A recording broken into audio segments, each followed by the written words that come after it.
Welcome back, my friends. The news today is that innovations in the oil patch seem to be boosting production from shale fracking.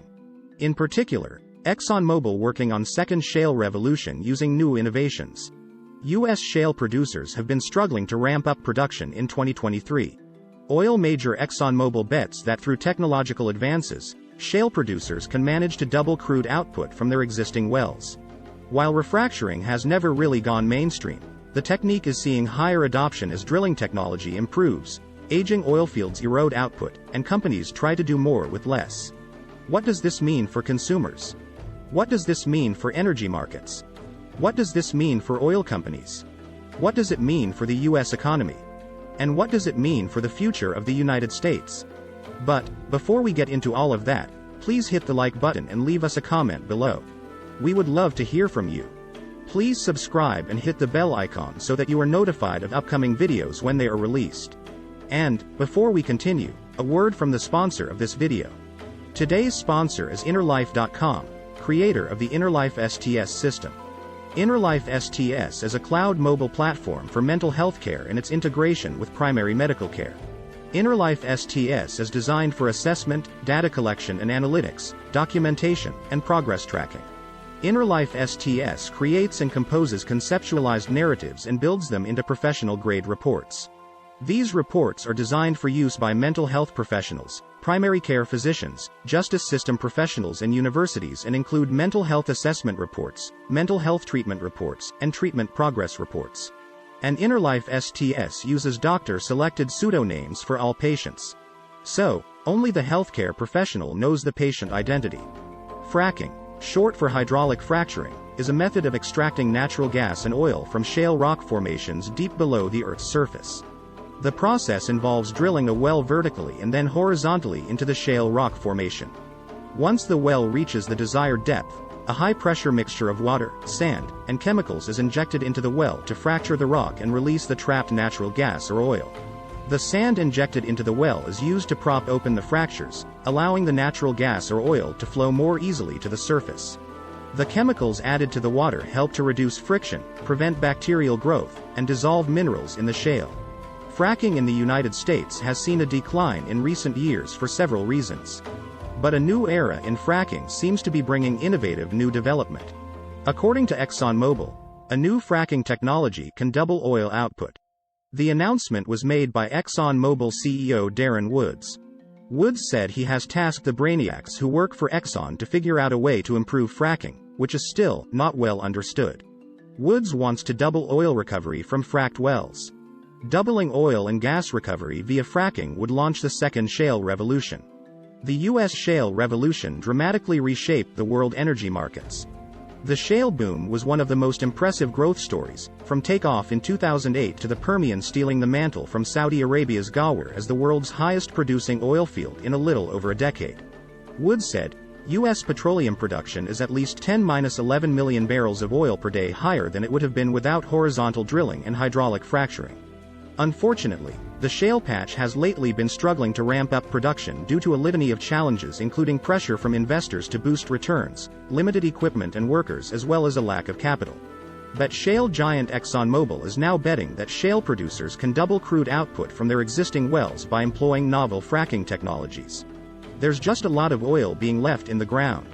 Fracking's been around for a really long time, but the science of fracking is not well understood, Exxon Chief Executive Officer Darren Woods said Thursday at the Bernstein Strategic Decisions Conference. Woods has revealed that Exxon is currently working on two specific areas to improve fracking. First, the company is trying to frack more precisely along the well so that more oil-soaked rock gets drained. Second, it's also looking for ways to keep the fracked cracks open longer so as to boost the flow of oil. Luckily, the U.S. shale patch won't have to wait for Exxon to perfect its new fracking technologies. There's already a proven technology for oil producers to return to existing wells and give them a second, high-pressure blast to increase output for a fraction of the cost of finishing a new well: shale well refracturing. Refracturing is an operation designed to restimulate a well after an initial period of production, and can restore well productivity to near original or even higher rates of production as well as extend the productive life of the well. Re-fracking can be something of a booster shot for producers. A quick increase in output for a fraction of the cost of developing a new well.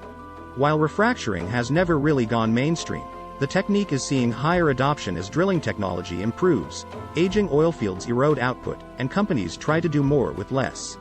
According to one report, new research from the Eagle Ford Shale in South Texas shows that refractured wells using liners are even capable of outperforming new wells, despite the latter benefiting from more modern completion designs. North Dakota's Bakken Shale straddles some 400 open-hole wells capable of generating in excess of $2 billion if refractured. But that estimate is derived from oil prices at $60 per barrel versus this year's average oil price of almost $90 per barrel. According to Garrett Fowler, Chief Operating Officer for Re-Frac, a refrac can be up to 40% cheaper than a new well and double or triple oil flows from aging wells. Fowler says the most common re-frac method involves placing a steel liner inside the original well bore and then blasting holes through the steel casing to access the reservoir.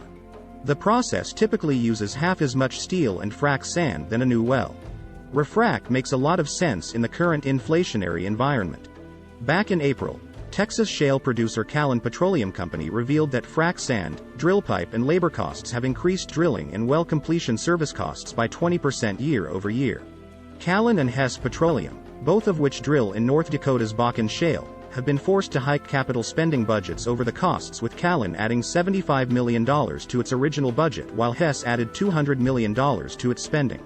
Techniques like re-fracturing will allow the industry to continue to harvest the oil and gas out of these reservoirs, said Stephen Ingram, a regional vice president at hydraulic fracturing firm Halliburton Company. Another key benefit: re-fracs do not require additional state permits or new negotiations with landowners.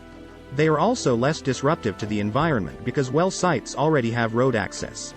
Considering inflation, supply chain issues, and rising wages, now is a great time for operators to start looking at wells for re-frac opportunities, Matt Johnson, CEO of energy consultancy Primary Vision Network, has told reporters. Houston-based Integrated Energy Services presented a case study from the Eagle Ford Shale in South Texas involving 5 refractured wells. The refractured wells had a combined average post-refrac year of 13.2% compared to an initial year of 7.4% average by 7 new infill wells with modern completion designs. The potential production expected from an oil well or deposit and is made up of 3 components: proven reserves, probable reserves, and possible reserves. The authors of the paper say that despite the presumed advantages of a modern completion, refracs can increase stimulated reservoir volume beyond what is achievable in a new completion. This is attributed to the fact that as the reservoir depletes and pore pressure drops, fractures from a refrac tend to grow into a new direction and tap previously inaccessible portions of rock. Despite these seemingly clear benefits, it's surprising that refrac remains a fringe tech in the U.S. shale patch. Norwegian energy consultancy Rystad Energy has estimated that out of all the U.S. horizontal well stimulations performed through September, out of the 8,900 total stimulations from January to September, only 200, or a little over 2%, were refractured wells. The vast majority were in the Permian Basin spanning Texas and New Mexico and involved wells drilled before 2018. Rystad estimates that the count will rise to around 400 refracs by year's end, or a little over 3% of total completions and comparable to last year's final tally of 409 refracs. I see stable activity that is very similar to this year's 2 to 3% of total completions, said Justin Mayorga, a senior analyst of shale research for Rystad. Indeed, Rystad says many U.S. shale producers use refracs more to protect the outcomes on new child wells that share the same pad rather than to boost production from older wells.